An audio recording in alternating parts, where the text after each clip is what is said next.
Hi everyone. आज हम discuss करेंगे कि difference between nested and correlated सब क्वेरी के बारे में।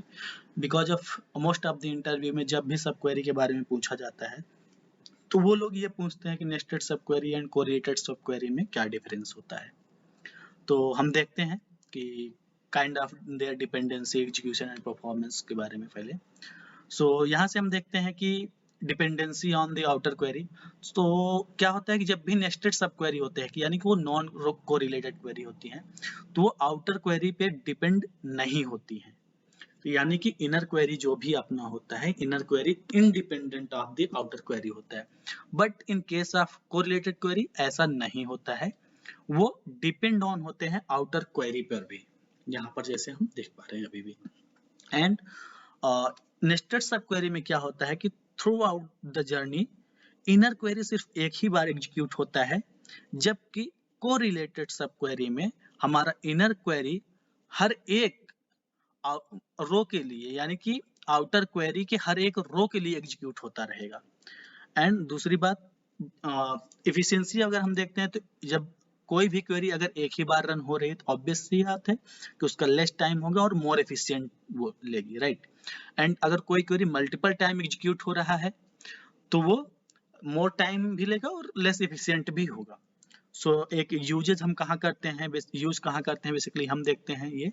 तो नेस्टेड सब क्वेरी हमारा जो यूज होता है वो एग्रीगेट फंक्शंस के लिए यूज किया जाता है, और जब सिंगल वैल्यू हमें देखनी होती है लाइक एवरेज और मैक्स कंडीशन या मिनिमम कंडीशन के लिए जब भी हमें देखना होता है।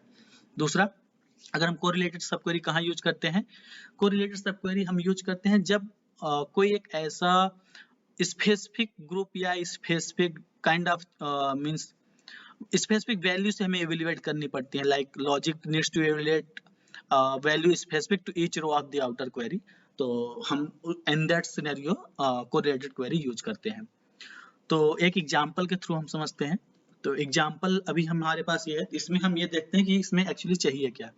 तो हमारे पास एक एम्प्लॉय टेबल है, एम्प्लॉय टेबल से हमें उन एम्प्लॉय का डिटेल्स चाहिए जिनकी सैलरी एवरेज सैलरी से ज्यादा है, राइट। तो यहाँ पर हम क्या देखते हैं कि जब हमारे पास जो क्वेरी लिखा गया है एक इनर क्वेरी है।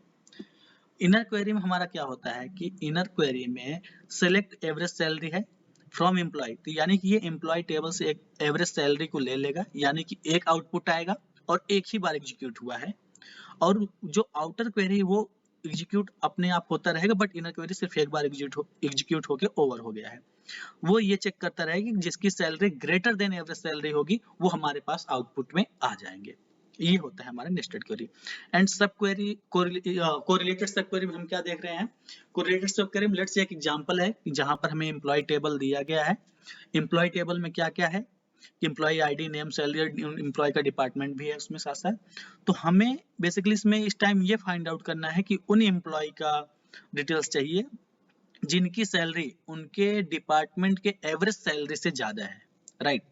तो ये उसके लिए है। तो यहाँ पर क्या एक स्पेसिफिक कंडीशन दे दिया गया है कि उनके डिपार्टमेंट के एवरेज सैलरी से ज्यादा होना चाहिए, राइट। तो यहाँ पर हम देखते हैं हमारी जो इनर क्वेरी है वो एवरेज सैलरी निकालेगी किसका, हर एक डिपार्टमेंट का, राइट। नाउ अब जब आउटर क्वेरी हमारी एग्जीक्यूट होगी तो आउटर क्वेरी क्या काम करेगा, आउटर क्वेरी हमारा चेक करेगा क्या उस पर्टिकुलर एम्प्लॉय इस पर्टिकुलर डिपार्टमेंट में है या नहीं है, राइट।